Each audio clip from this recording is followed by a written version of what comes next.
신명기 6장 1절부터 9절 말씀입니다. 이는 곧 너희의 하나님 야훼께서 너희에게 가르치라고 명하신 명령과 규례와 법도라. 너희가 건너가서 차지할 땅에서 행할 것이니 곧 너와 내 아들과 내 손자들이 평생에 내 하나님 야훼를 경외하며 내가 너희에게 명한 그 모든 규례와 명령을 지키게 하기 위한 것이며 또 내 날을 잔구하게 하기 위한 것이라. 이스라엘아, 듣고 삼가 그것을 행하라. 그리하면 내가 복을 받고 내 조상들의 하나님 야훼께서 내게 허락하심 같이 젖과 꿀이 흐르는 땅에서 내가 크게 번성하리라. 이스라엘아, 들으라. 우리 하나님 야훼는 오직 유일한 야훼시니 너는 마음을 다하고 뜻을 다하고 힘을 다하여 내 하나님 야훼를 사랑하라. 오늘 내가 내게 명하는 이 말씀을 너는 마음에 새기고 내 자녀에게 부지런히 가르치며 집에 앉았을 때에든지 길을 갈 때에든지 누워 있을 때에든지 일어날 때에든지 이 말씀을 강론할 것이며 너는 또 그것을 내 손목에 매어 기호를 삼으며 내 미간에 붙여 표로 삼고 또 내 집 문설주와 바깥문에 기록할지니라. 아멘. 이제 신명기 6장 1절로 9절 말씀을 통해서 자녀를 어떻게 키워야 하나요? 이런 제목으로 함께 은혜를 나누고자 합니다. 어린이 주일은 1856년 미국의 매사추세츠 주에 있는 한 교회에서 어린이들을 위한 예배를 드리면서 시작됐다고 해요. 우리나라는 1920년에 6월 두 번째 주를 꽃주일이라고 그래가지고 어린이 주일을 지켜왔습니다. 그러다가 2년 후에 방정환 선생님을 통해서 5월 5일 날 어린이 주일로 정해지게 되지요. 그래서 교회도 이에 맞춰서 5월 첫 번째 주일을 어린이 주일로 지켜오고 있습니다. 우리가 1년에 52주가 있는데요. 그 52주 중에 한 주를 어린이 주일로 우리가 생각을 하고 지켜오고 있는 이유 중에 참 중요한 것은 어린이들이, 자녀들이 그만큼 귀중하다는 거예요. 그것을 우리가 기억하자는 겁니다. 여러분, 어린이들을 가만히 보면 아직 어른이 되지 않아서 뭐 아는 것도 좀 적고 또 하는 것도 좀 어설프고 뭔가를 맡길 수 없는 좀 불안한 그런 아이들이죠. 그렇지만 그 아이들이 한 가정에 얼마나 귀한 존재인지 몰라요. 이거는 가정만 그렇게 생각하는 게 아니고요. 세상 사람들도 다 그렇게 생각하는 것 같아요. 그래서 만약에 무슨 일이 있으면 가장 먼저 아이들부터 구해내잖아요. 그 하나님 나라도요. 마찬가지로 어린아이들은요. 가장 귀한 보배예요. 할렐루야.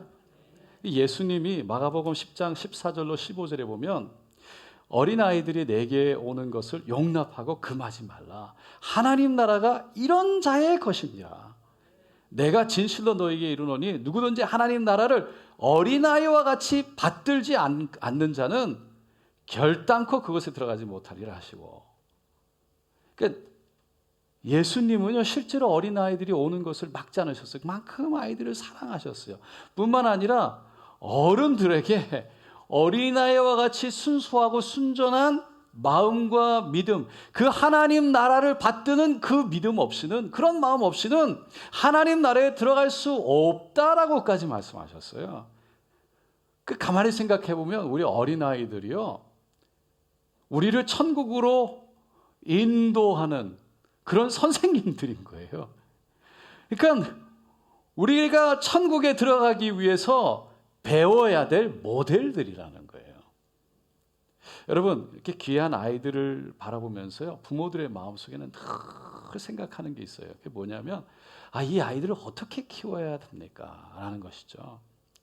사실 오늘 설교를 준비하면서 한 가지 고민이 있었습니다.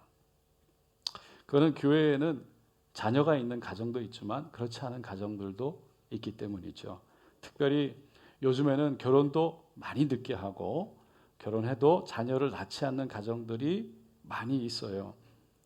또 어떤 분들은 이미 자녀들을 다 키워서 이제 뭐 자녀 교육에 대해서는 좀 별로 연관이 없는 그런 분들도 많이 계시죠. 그래서 자녀를 어떻게 키워야 됩니까? 라는 주제를 놓고 말씀을 전하는 게 전체적으로 봤을 때 이렇게 연관이 안 되시는 분들도 많이 있다라는 생각했어요. 그래서 지난 몇 년 동안 어린이 주일인데도 불구하고 제가 자녀 교육, 또 자녀에 대한 설교를 일부러 하지 않았던 겁니다. 하지만 이번에 정말 다음 세대들을 어떻게 하면 우리가 잘 세울 수 있을까요? 라는 질문을 놓고 함께 의논하고 기도하다가 제 마음속에 자녀를 어떻게 키워야 되는가라는 그 질문이 부모들에게만 해당하는 것이 아니구나라는 것이 깨달아졌어요.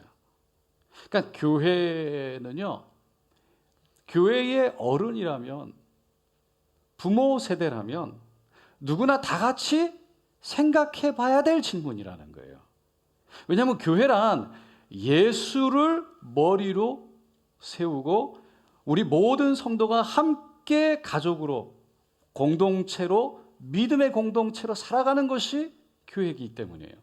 그래서 내가 우리 자녀만, 내 자녀만 바라보는 것, 아니면 내 자녀만 잘 크면 되는 것, 내 자녀가 다 컸으면 나와 상관없는 것, 우리 가정만 신앙생활 잘하면 되는 것, 이게 아니라는 거예요. 그거는 성경적이지 않아요. 물론 자기 자녀를 가장 사랑하고 가장 신경 쓰는 건 당연합니다. 하지만 교회 어른들이요, 교회 안에 있는 다음 세대를 돌아보고 그들을 어떻게 하면 바로 세울 수 있을까, 이거를 함께 고민을 할 필요가 있다는 거예요. 60, 70대는 30, 40대를 바라보면서 자녀 세대로 바라보고, 5, 60대는 20, 30대를 바라보면서 자녀 세대로 바라보고, 40, 50대는 10대들, 그 어린 자녀들을 바라보면서 자녀 세대로 바라봐야 한다는 거예요. 올해 초에 어느 교회 집사님이 메일 하나를 보내오셨어요. 다음 세대에 대한 고민을 하시다가 메일을 길게 적으셨어요. 그러니까 영어권 다음 세대, 한국권 다음 세대, 이번에 고등학교를 졸업하는 이 아이들을 어떻게 하면 잘 세울 수 있을까? 어디로 가야 할까? 영어 예배, 청년 예배, 그들에게 어떻게 도움을 줄 수 있을까? 그런 길게 여러 가지를 생각해 보셨어요. 그리고 그 글을 읽다가 제가 감동이 왔어요. 그래서 같이 통화하고 그 아이들을 어떻게 하면 잘 세울 수 있을지 의논했는데, 갑자기 올해 초에 코비드가 다시 기승을 부렸잖아요. 그래서 그 기회를 놓치고 말았어요. 여러분, 우리가 자녀 세대를 위해서 기도하고 바로 세우려고 우리가 함께 고민하고 함께 노력하게 되면 그 사람에게, 또 우리 교회에게 하나님의 복이 임할 줄로 믿습니다. 왜냐하면 여러분, 가만히 생각해 보면 우리 자녀들, 우리 손주들이요, 우리 주위에 있는 자녀들과 손주들과 짝지을 가망성이 굉장히 높아요. 보통 결혼이요, 70%가 주위에 있는 사람들하고 한다는 거예요. 멀지 않습니다. 그러니까 만약에 결혼은 이렇게 하지 않는다 하더라도 그들은 어렸을 때부터 영아, 유치, 유년, 초등, 중등, 고등, 이렇게 대학생까지 이렇게 쭉 자라면서 서로 친구가 돼서 자랄 거예요.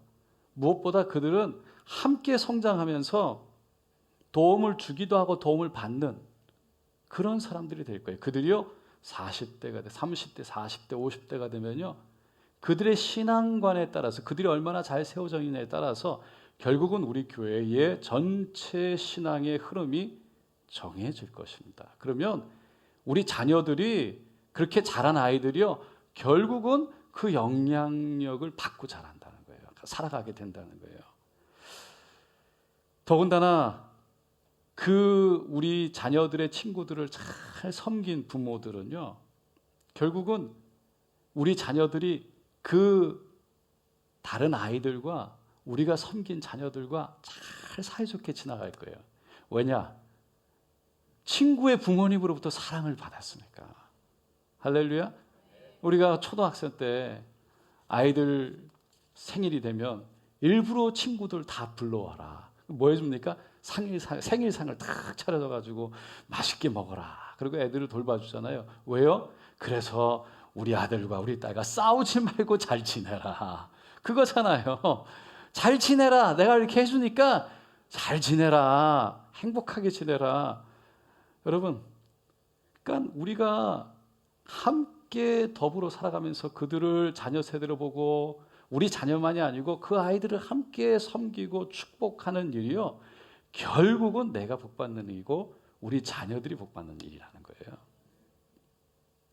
다시 처음 질문으로 돌아가면, 우리 자녀들을 그러면 교회 안에서 또 가정에서 어떻게 우리는 그 다음 세대들을 잘 세울 수가 있고 키울 수가 있을까요? 무엇을 해야 될까요? 어떻게 해야 그들을 잘 키울 수 있을까요? 여러분, 이 질문을 다시 한번 이렇게 생각해 보세요. 무엇을 해야 되고 어떻게 해야 자녀들을 잘 키울 것인가? 이 질문을 하면 할수록 우리가 깨달아지는 게 한 가지가 있어요. 그거는 우리가, 부모가, 또 부모 세대가 무엇인가를 해야 된다는 거예요. 그러니까 내가 무엇인가를 해야 되는데 내가 무엇을 하느냐에 따라서 결국은 자녀 세대들에게 영향이 가기 때문에 내가 어떻게 가르치느냐가 너무 중요하다는 거예요.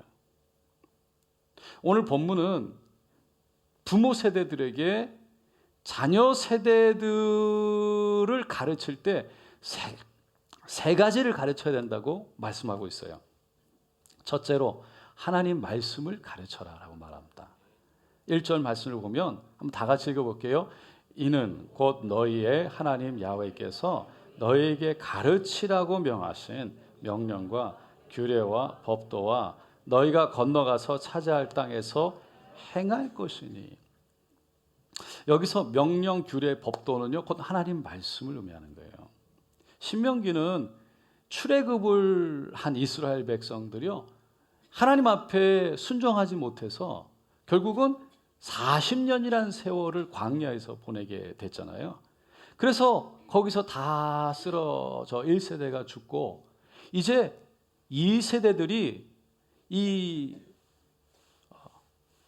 요단강을 건너서 가나안 땅으로 들어가야 되는데, 그 애굽에서 나올 때 있었던 유월절, 그러니까 그 첫 태어났던 짐승과 그리고 그 가정의 첫 아이들이 다 죽게 되는 애굽 사람들이, 그래서 이스라엘 백성들만, 히브리 백성들만, 하나님의 백성들만 온전히 살아서 나오게 된 유월절 그 일뿐만 아니라 나와서도 홍해 앞에 섰을 때 홍해가 갈라지는 하나님의 역사를 경험해보지 못했던, 시내산에서 모세가 십계명을 받아가지고 하나님의 음성을 들려줬, 그것을 경험하지 못했던 다음 세대들이 이제 요단강을 건너서 가나안 땅 약속의 땅에 들어가면 이렇게 살아라라고 모세가 정해준, 들려준, 하나님의 음성을 들려준 그 말씀이 바로 신명기 말씀이에요.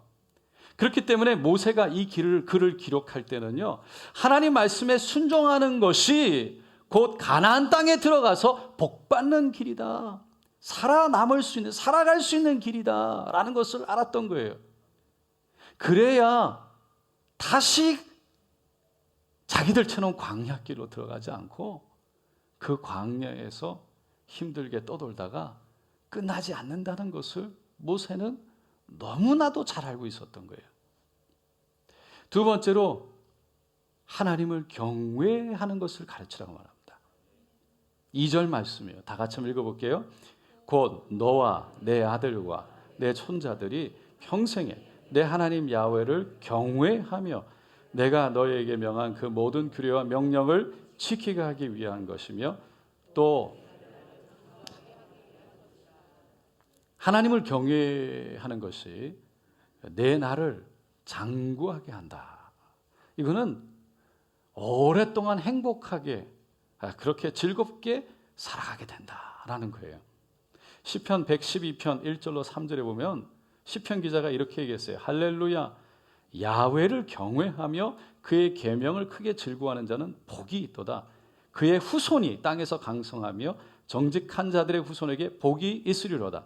부와 재물이 그의 집에 있으며 그의 공의가 영구히 서 있으리로다. 그러니까 하나님을 경외하는 사람들에게, 그 가정에, 그 후손들에게 하나님의 복이 임할 것이다 라는 것입니다. 세 번째로 하나님의 사랑을 가르치라고 말하죠. 5절에 너는 마음을 다하고 뜻을 다하고 힘을 다하여 내 하나님 야훼를 사랑하라. 하나님을 사랑하는 사람이 여러분 하나님의 사랑을 받게 될 줄로 믿습니다. 왜냐하면 잠언 8장 17절에 나를 사랑하는 자들이 나의 사랑을 입으며 나를 간절히 찾는 자가 나를 만날 것이니 라고 말씀하고 있기 때문이에요. 그러니까 모세가 자녀들에게, 자녀 세대들에게, 다음 세대들에게, 여호수아 세대들에게 말씀을 가르치고 하나님 경외하는 것을 가르치고 그리고 하나님을 사랑하는 것을 가르치라고 그래요. 여러분, 그러면 가르친다는 것은 무슨 의미입니까? 뭐가 가르치는 걸까요? 어떻게 하는 게 가르치는 겁니까? 가르친다는 것을 오늘 본문 3절에 보면 이렇게 설명하고 있어요. 한번 다 같이 읽어볼게요. 이스라엘아 듣고 삼가 그것을 행하라. 그리하면 내가 복을 받고 내 조상들의 하나님 야훼께서 내게 허락하심 같이 젖과 꿀이 흐르는 땅에서 내가 크게 번성하리라. 일절에서도 얘기했지만 행하는 것을 가르쳐라. 그러니까 가르치는 것으로 끝나는 것이 아니고 배우는 것으로 끝나는 것이 아니고 가르치고 배운 것을 행하게 해라. 행하도록 해라. 그게 가르치는 것이다라는 거예요. 그래야 행해야 가르친 것을 행해야 그들이 복을 받게 된다. 여러분 가르친다는 것은 다시 말해서 내가 가르치는 것으로 끝나지 않는다는 거예요. 아이들이 배우는 것으로 끝나지 않는다는 거예요. 행할 수 있게 될 때 진정한 가르침이 이루어진다는 거예요. 그러면 어떻게 하면 그러면 행할 수 있는 가르침을 갖게 할 수 있을까요? 그러니까 다시 질문하면 사랑하는 자녀들이, 사랑하는 다음 세대들이 하나님의 말씀과 하나님 경외하는 것과 하나님 사랑하는 것에 대해서 배울 수 있도록, 그래서 행하고 실천할 수 있도록 하기 위해서는 어떻게 가르쳐야 합니까? 라는 거죠. 모세는요 오늘 본문 6절과 7절에 이렇게 얘기합니다. 우리 6절 7절 다 같이 읽을게요. 오늘 내가 내게 명하는 이 말씀을 너는 마음에 새기고 내 자녀에게 부지런히 가르치며 집에 앉았을 때든지 길을 갈 때든지 누워 있을 때든지 일어날 때든지 이 말씀을 강론할 것이며. 자녀들을 부지런히 가르쳐야 하는데요. 그를 위해서는 먼저 부모 세대가 말씀을 마음에 새겨야 된다는 거예요. 누가요? 부모 세대가. 부모가 먼저 말씀을 받아들이고요. 행해야 된다는 거예요. 그러니까 부모가 말씀을 새기고 앉았을 때든지 길을 갈 때든지 누워 있을 때든지 일어날 때든지 거의 삶의 모든 부분이에요. 언제든지 어디에 있든지 강론해라. 그냥 가르친다는 말씀도 되지만 삶 속에서 삶을 통해 드러내 가르쳐라 라는 말씀이에요. 8절과 9절에 이어서 이렇게 말해요. 너는 또 그것을 내 손목에 메어 기호로 삼으며 말씀을요 또 미간에 붙여 표로 삼고 또 내 집 문설주와 바깥 문에 기록할지니라. 누구 손목에 말씀을 메라고요? 너 말씀이라고 그랬어요. 부모 세대에게 주는 말씀이에요. 누구 미간에다가 말씀을 붙이라고요? 표를? 부모, 너라고 말씀하고 있어요. 우리는 이 말씀을 보면요 자녀들에게 말씀 손목에 막 매주려고 그러고 이거 외워야 돼. 그리고 막 애들한테 막 하려고 그래요. 근데 성경은 그거 하기 전에 먼저 너 마음에 말씀을 새기고 너 손목에 말씀을 하고 네가 너 말씀 너한테 하라는 거예요. 누구 집에? 문설주. 너희 집에 너 바깥 문에 말씀을 기록해라 말하고 있어요. 그러니까 부모 세대들이 먼저 그렇게 해라 라고 모세는 말하고 있는 겁니다.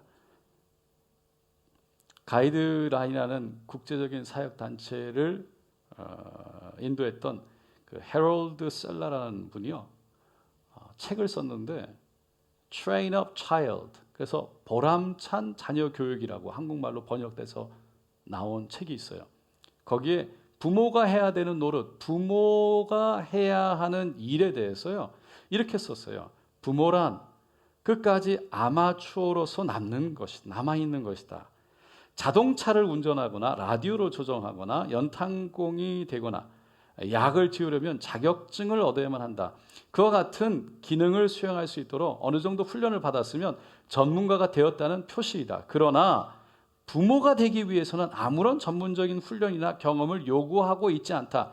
부모가 된다는 것은 쉽지만 부모 노릇하기란 어렵다. 세상은요, 뭔가 하려면 전문적인 지식을 갖기 위해서 1년, 2년, 3년, 4년, 5년, 길게는 10년씩 공부를 하고 자격증을 따야만 되는 거죠. 그런데 자녀 낳는 거는, 부모가 되는 건 그냥 낳으면 부모가 되는 거예요. 아무런 자격증이나 아무런 경험이나 훈련이 요하지 않아요. 그래서 부모가 되는 건 쉬운데 부모가 된 다음에 부모 노릇하는 것은 어렵다. 그래서 끝까지 아마추어 자세로 남아 있어야 된다. 이 말은 뭡니까? 내가 전문가가 아니야. 내가 다 알아, 다 해봤어. 이게 아니고요. 늘 자녀들 앞에 내가 배우는 마음을 가져야 된다는 거예요. 다 아이들이 크면서 다 새로운 길을 우리는 늘 가죠. 그리고 아이마다 다 달라요. 제가 키워보니까 다 다르더라고요. 똑같이 키울 수가 없어요. 그 아이에 맞춰서 키워야 돼. 제가 키우다 보면 일부 예배 때 이런 얘기는 안 했지만 할렐루야. 누가 뭐 어떻게 키워야, 누가 어떻게 키워, 그게 중요한 게 아니라 나를 알고 내 자녀를 알아서 내 자녀에게 맞는 방법을 찾는 게 가장 중요하더라고요. 어쨌든 할렐루야. 여러분, 우리가 중요한 것이요, 우리가 배울 준비가 됐냐는 거예요. 교회 안에서도 다음 세대를 세우기 위해서 내가 배워야 되는데 배울 마음이 없고 자꾸 가르치려고 하니까, 내가 자녀들을 내가 하나님 앞에서 배우려는 것이 아니라 우리가 가지고 있는 자꾸 뭘 가지고 가르치려고 하다 보니까 어떤 마음이 들어요? 내가 아는 걸 가르치려고 하니까 마음에 안 드는 거예요. 내 욕심이 안 차는 거예요. 그래서 자꾸 화를 내는 거예요. 내가 생각하는 걸 자꾸 가르쳐야 되는데 그대로 안 해주니까 마음에 안 드는 거죠. 화가 나는 거예요. 그래서 아이들을 야단치고 행복해지지 않은 거예요. 어느 한 어머니가요, 개구장의 아들을 데리고요, 간디에게 찾아갔대요. 그리고 선생님, 제 아들이 사탕을 너무 좋아하는데 존경하는 선생님이 한 말씀만 해주시면 이 아이가 순종하고 잘 말을 들을 것 같습니다. 그랬더니 이 간디 선생님이 이 아이와 엄마를 가만히 쳐다보다가, 어머니 죄송한데 보름쯤 후에 다시 오시겠어요? 그렇게 말하는 거예요.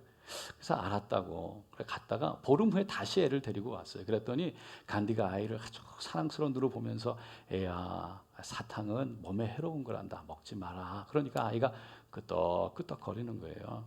엄마가 너무 감사하다고 그러면서 가려고 그러다가, 아니 왜 지난번에 왔을 때 보름 후에 오라고 그러셨냐고. 그랬더니 간디가 씩 웃으면서, 제가 그때도 사탕을 먹고 있었거든요. 심리학자들이 말하는 게, 자녀들이요, 부모의 앞모습을 보고 배우는 게 아니고요, 뒷모습을 보고 배운대요. 언젠가 성경행전학교에서 집사님들하고 식사를 하게 됐습니다. 근데 한 집사님이 그 어느 가정의 친구 아는 분이 자들만 놓고 부모들이 어디 이렇게 좀 어디 갔다가 좀 며칠 만에 오래 있다 이렇게 왔나 봐요. 집이 굉장히 어지러져 있을 줄 알았는데 와서 보니까 딸이 집안일이라고 한 번도 안 해봤던 딸이요, 엄마하고 똑같은 방식으로 설거지를 해놓고 똑같이 방을 치워놓고 똑같이 살림을 했더라는 거예요. 엄마 온다고 해. 엄마가 하던 그대로 한 번도 애가 해본 적이 없는데 엄마가 했던 거를 늘 봤던 거예요. 그리고 어쩜 그렇게 똑같이 닮게 했는지 모르겠다고 그러더라고요. 오래된 친구가 다 성장해서 만났답니다. 한 친구는 부유한 집에서 자란 친구고 또 한 친구는 가난한 집에서 자란 친구였어요. 근데 가난한 집에서 자란 친구는요, 늘 부모님에 대해서 불평을 했어요. 도대체 우리 부모는 나에게 뭘 남겨준 거야? 나보고 이 험악한 세상에서 어떻게 살아가라고 나를 이렇게밖에 성장시켜주지 못한 거지? 그럼 늘 불평하는 거예요. 그날도 친구가 만나가지고 그 부유한 친구 앞에서 불평을 하기 시작합니다. 만일 우리 부모님이 나에게 너만큼 자산을 물려줬다면 나는 벌써 일찍 사업을 시작해서 지금쯤 훌륭한 사업가가 돼 있을 거야. 근데 부유한 집에서 자란 친구가 이렇게 얘기를 해요. 나는 그 말에 동의할 수 없네. 너도 알다시피 우리 아버지가 부자였잖아. 그런데 나는 우리 아버지에게 돈을 물려받은 것이 아니야. 너가 보기에는 내가 우리 아버지한테 돈을 물려받아서 내가 사업을 꾸리고 있다고 생각하나 본데 그렇지 않아. 나는 우리 아버지에게 어떻게 하면 돈을 많이 벌 수 있는지 그 습관과 태도를 물려받았어. 우리 아버지는 나에게 돈을 안 물려주셨어. 유감스럽게도 너에게 돈을 물려주는 사람이 없어서 지금의 너가 된 것이 아니라 너에게는 성공 모델이 없었던 거야. 여러분, 우리는 우리 자녀들에게 무엇을 가르치고 있나요? 어떻게 가르치고 있나요? 어떤 모습으로 다가가나요? 교회 안에서도 마찬가지 아닐까요? 부모 세대인 우리들이 자녀들 앞에서 어떻게 가르치고 있습니까? 어떻게 살아가고 있습니까? 부모 세대인 우리들이요, 먼저 행해야 돼요. 먼저 섬겨야 돼요. 먼저 품어야 돼요. 먼저 하나님 말씀을 배워야 되고요. 먼저 하나님 경외하는 것을 배워야 되고, 먼저 하나님 사랑하는 것을 배워야 된다는 거예요. 우리가. 그럴 때 다음 세대들이 우리의 뒷모습을 보고 배우게 된다는 거예요. 성경에 보면 부모로서 잘 가르치지 못했던 대표적인 인물이 한 명 있습니다. 그분은 엘리 제사장입니다. 사사시대의 마지막 대제사장, 마지막 이 대제사장을 지냈던 엘리. 그분에게는 아들이 2명이 있었죠. 험리와 비느하스였어요. 그런데 성경은 그들에 대해서 이렇게 말해요. 엘리의 아들들은 행실이 나빠 야훼를 알지 못하더라. 야훼를 알지 못했다는 건 하나님을 하나님으로 알지 못했다는 거예요.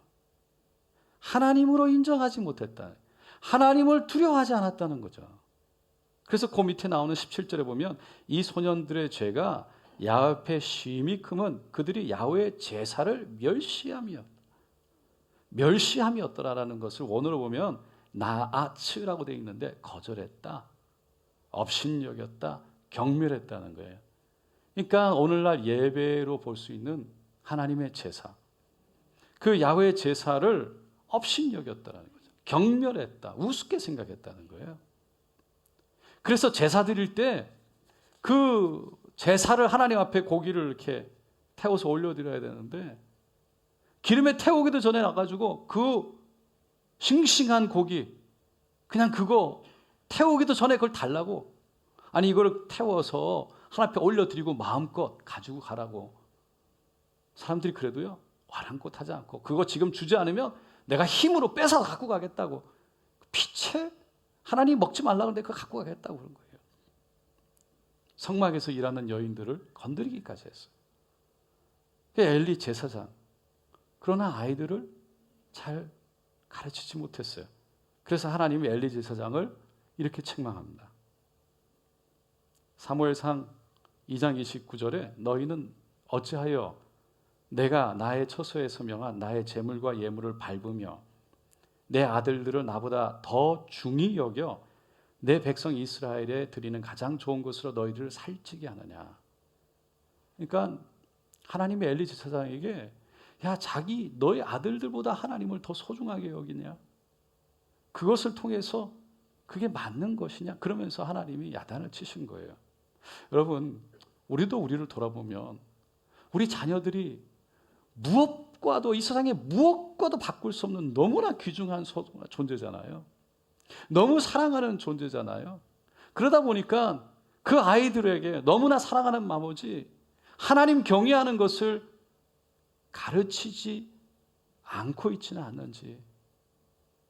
우리도 모르게 예배가 분명히 하나님 앞에서 우선이지만 그 자녀들 때문에 예배마저 하나님보다 귀하게 생각하지 않는, 어떻게 보면 업신여기는 그런 것은 아닌지.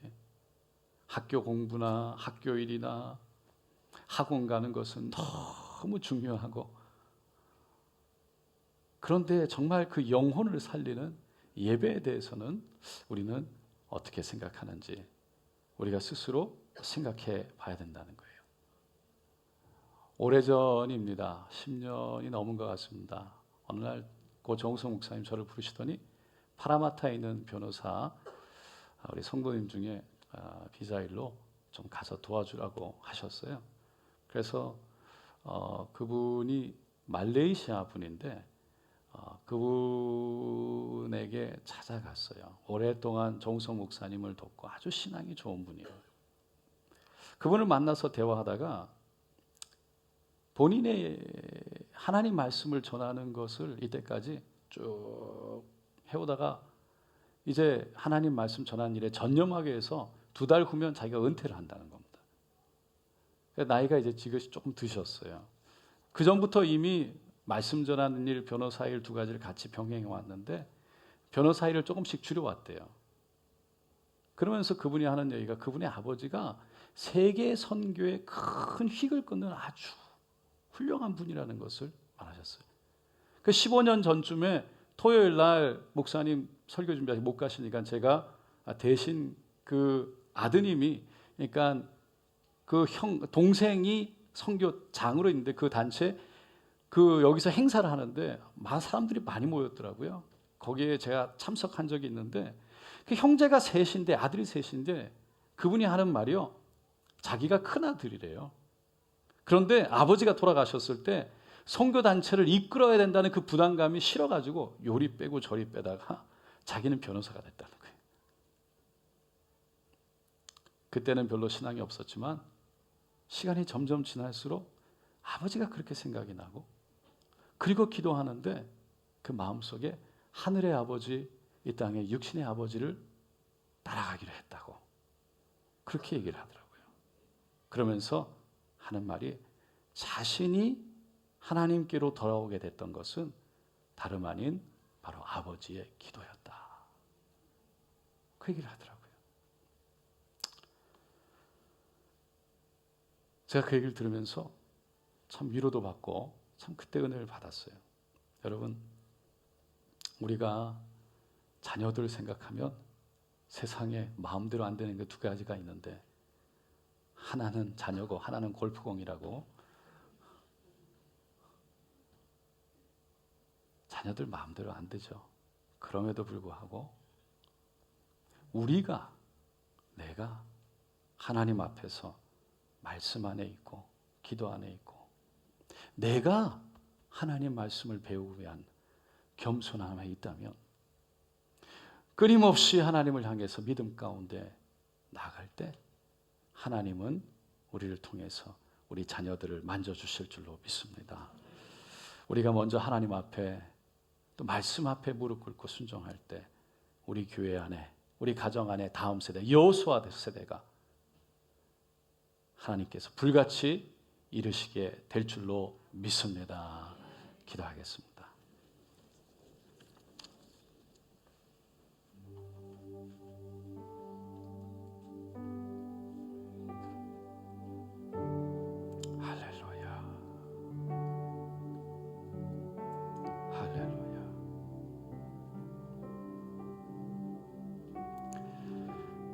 하나님 나를 만지소서. 하나님 내 마음판에 말씀을 새기게 하소서. 내가 먼저 하나님 앞에 무릎 꿇게 하여 주시옵소서. 왔다 갔다 하는 종교 생활이 아니라 진정으로 하나님의 은혜 안에 있는 신앙생활로 주님과 교제하며 주님이 허락하시는 평안 가운데 있게 하여 주시옵소서. 우리가 일주일 동안 살아가면서 열심히 일하지 않습니까? 그 너무 일을 우리가 열심히 해야 되는 건 당연하지만 열심히 하다 보니 집에 와서 별로 자녀들과 함께 할 시간이 아니 에너지가 없어요. 그 아이들의 마음을 바라보면서 그 아이들을 품어줄 수 있는 에너지가 없어요.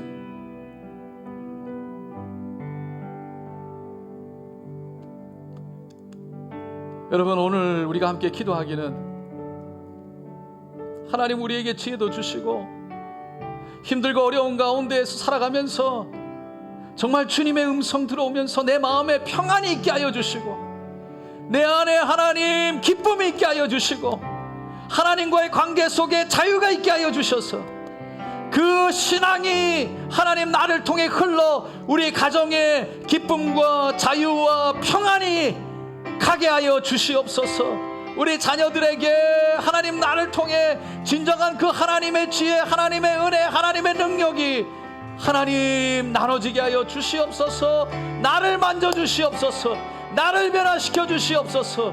주여 나를 붙들어 주시옵소서. 우리 함께 주여 세 번 부르고 기도하겠습니다. 주여 주여 주여. 할렐루야 할렐루야 할렐루야 할렐루야 할렐루야. 주여 도와주시옵소서. 할렐루야 할렐루야 할렐루야 할렐루야 할렐루야. 주여 예수 안에 내 마음이 있게 하소서. 살아계신 하나님, 하나님의 평강이 나를 주장하게 하소서. 주님 아버지여, 주님 안에서의 안식이 주여 나를 통해 그 은혜가 우리 가정에 흘러가게 하소서. 하나님이 보여주시는 기쁨이 나를 통해 흘러가게 하소서. 행복이 흘러가게 하소서. 웃음이 흘러가게 하소서. 기쁨이 흘러가게 하여 주시옵소서. 주여 이 땅에 살아가는 동안에 우리의 몸이 때로는 지치고 힘들고 어렵지만 주여 주님 앞에 기도하다가 아버지여 하나님 도와주시옵소서. 주여 도와주시옵소서. 주여 도와주시옵소서. 오 할렐루야 할렐루야 할렐루야 할렐루야 할렐루야. 하나님 우리 교회를 붙들어 주시길 원합니다. 우리 자녀 세대들, 다음 세대들 주여 끌어안아 위로하여 주시옵소서. 하나님 우리가 온전하지 못한 우리의 모습들 아버지여 긍휼히 여겨 주시옵소서. 부끄러운 우리의 모습들 주여 불쌍히 여겨 주시옵소서.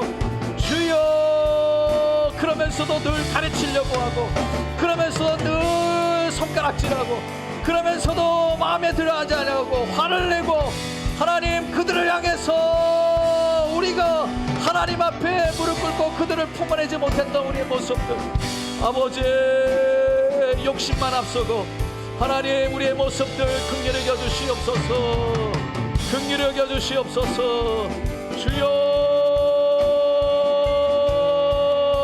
도와주시옵소서. 아버지 아버지 아버지 아버지 아버지 아버지 아버지 하나님 도와주시기를 원합니다. 아버지여 우리 가정에서 우리 교회 안에서 하나님 우리 다음 세대를 우리가 먼저 품어낼 수 있고 섬기게 하시고 그들을 위해서 기도할 수 있는 우리의 마음 주시옵소서. 정말 신앙으로 그들을 품어낼 수 있도록 도와주소서. 하나님 내가 신앙 안에 있는 모습이 드러나게 하여 주시옵소서. 오 할렐루야 할렐루야 할렐루야 할렐루야 할렐루야 할렐루야 할렐루야 할렐루야. 아버지, 우리를 통해서, 나를 통해서 하나님의 나라가 임하게 하시옵소서. 주여 도와주시옵소서. 우리 자녀들을 품어낼 수 있는 하나님 지혜도 주시고 건강도 주시고 하나님 모든 필요를 채워주소서. 특별히 하나님 수고하며 일하는 우리 아버지 세대들을 기억하여 주시옵소서. 위로하여 주시옵소서. 하나님 위로하여 주시옵소서. 주여 하늘에서 성령으로 주님 기도하다가 하늘에서 임하는 하나님의 위로, 하늘에서 임하는 하나님의 능력이 임하게 하여 주시옵소서. 경험하게 하여 주소서. 오 할렐루야 할렐루야 할렐루야. 주여 긍휼히 여겨 주시길 원합니다. 주여 긍휼히 여겨 주시길 원합니다. 늘 가정에서 수고하는 그 헌신의 엄마의 손길들을 기억하여 주소서. 오 할렐루야 할렐루야 할렐루야. 주님 올려드립니다.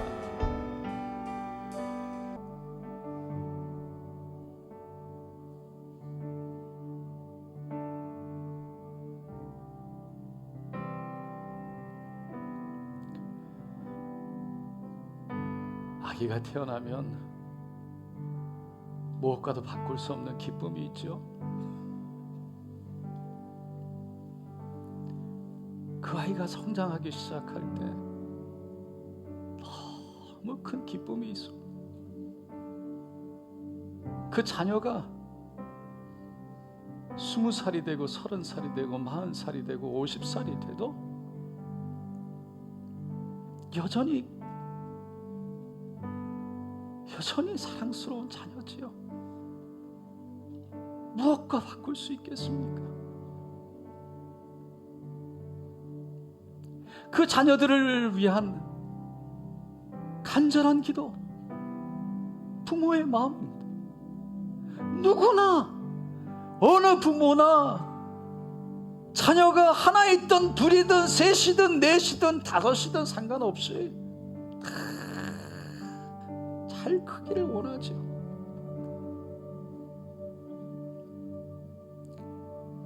그런데 그 자녀 참 어렵습니다. 마음대로 되지 않습니다. 그때 그럴수록 우리가 낙심하고 좌절하는 것이 아니라 여전히 변함없이 우리의 마음판에 말씀을 새기고 여전히 주님 앞에 머리 숙여 하나님을 찬양하며 무릎 꿇고 기도하는 것입니다. 우리의 마음이 주님을 향할 때,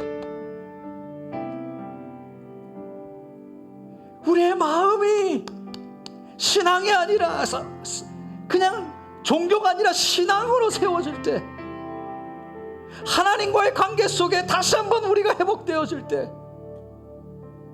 우리 안에 하나님의 평안과 기쁨이 있을 때,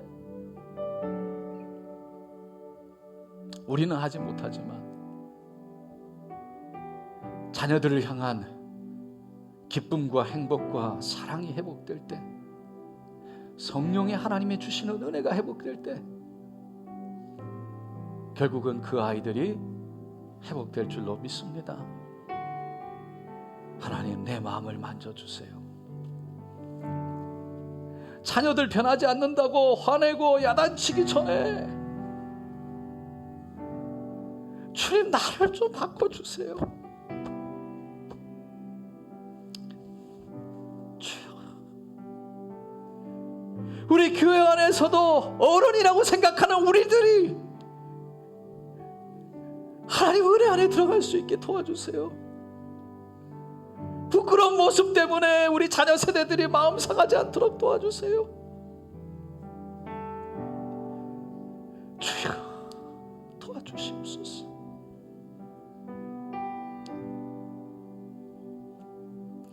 오늘 이 시간 그렇게 함께 기도하기를 원하고 고백하시는 분 손을 가슴에 얹어주시고,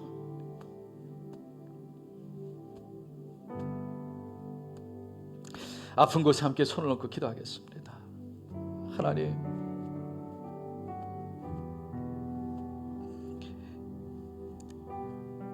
내 안에 기쁨이 없어서, 내 안에 사랑이 없어서, 일하고 돌아와 지친 내 몸 때문에, 내가 받는 스트레스 때문에 하나님이 허락하시는 은혜와 평강을 경험하지 못했어. 자녀들을 바라보는 눈길 속에 불만족과 만마땅한, 교회 안에 다음 세대를 바라보면서 못마땅한, 무엇인지 모르지만 저들에게 우리의 눈길로 말하고 있는 우리의 모습들, 우리도 변화되지 못하면서, 하나님 말씀으로 쓰지 못하면서 늘 가르치려고만 했던 우리의 모습들, 하나님, 우리의 교만을 내려놓고 여전히 겸손히 주님 앞에 엎드려 하나님을 의지하기를 원합니다. 우리 자녀들에게 하나님의 마음이 전해지기를 원합니다. 그 컨디션 없는, 조건 없는 하나님의 그 사랑이 전해지기를 원하고, 그 아이들을 있는 모습 그대로 사랑하시는 하나님의 사랑이 우리를 통해 전해지기를 원합니다. 주여, 우리 안에 그 은혜를 부어 주시옵소서. 우리는 사람이기에 하나님 할 수가 없습니다. 그 능력이 없습니다. 성령이 아니고는 안 됩니다. 성령으로 날마다 충만하게 하여 주셔서 우리의 자녀들, 우리 교회 다음 세대들을 끌어안고 그 성령으로 하나님 저들을 인도할 수 있도록 도와주시옵소서. 할렐루야, 할렐루야. 오늘 그렇게 고백하며 손을 얹은 우리 모든 성도님들 손 위에 못장난 손 얹어 주시고 축복하여 주시고 하나님의 사랑을 부어 주시옵소서. 여유를 주시옵소서. 기쁨을 주시옵소서. 평강을 주시옵소서. 그래서 그 하나님의 은혜가 우리 부모 세대를 통해서 자녀 세대들에게 흘러가게 하여 주셔서 하나님, 우리 가정이나 우리 교회가 행복이 있게 하여 주시옵소서. 하나님의 은혜가 있게 하여 주시옵소서. 기쁨이 넘치게 하여 주시옵소서. 할렐루야, 할렐루야, 할렐루야. 진정한 신앙 가운데 있기를 원하는 마음으로 손 얹었습니다. 주님, 도와주시옵소서. 이 시간 예수 이름으로 명하노라. 모든 손을 얹은 통증이 있고 아픈 곳에 모든 질병과 병만은 떠날지어다. 예수 이름으로 명하노라. 모든 아픈 곳에 이 시간 하나님의 치유를 임하여 주시고, 이 시간 주님의 그 놀라운 치유 역사가, 예수님 채찍에 맞음으로 나음을 입었다는 그 놀라운 말씀의 역사가 그대로 이루어지게 하여 주시옵소서. 나사렛 예수 그리스도 이름으로 명하노라. 자유할지어다. 치료될지어다. 강건할지어다. 일어날지어다. 예수의 이름으로 명하노라. 가정을 무너뜨리러 가는 것들아, 교회를 무너뜨리러 가는 것들아, 작은 오해와 작은 그 눈길들로 인해서 가정에서 자녀가 부모를, 형제가 형제를, 자매가 자매를 서로 마음을 주지 못하게, 마음을 닫게 하고 무너지게 하는 모든 사단의 권세, 어둠의 영들은 예수의 이름으로 명하노니 떠나갈지어다. 떠나갈지어다. 겸손하지 못하게 해서, 서로 배우려는 마음 없게 해서, 가르치려고만 해서 서로에게 상처를 주게 하고 그 상처로 인해 스스로 무너지게 하는 모든 더럽각한 사단의 계계는 떠나갈지어다. 주님, 예수의 불을 바르고 덮고 채워주시고 하나님의 사랑으로 덮어주시옵소서. 가정을 세우시고 자녀들을 세워주시옵소서. 감사드리며 오늘도 그렇게 역사하실 하나님 홀로 영광 받으시길 원하며 예수님의 이름으로 기도드리옵나이다.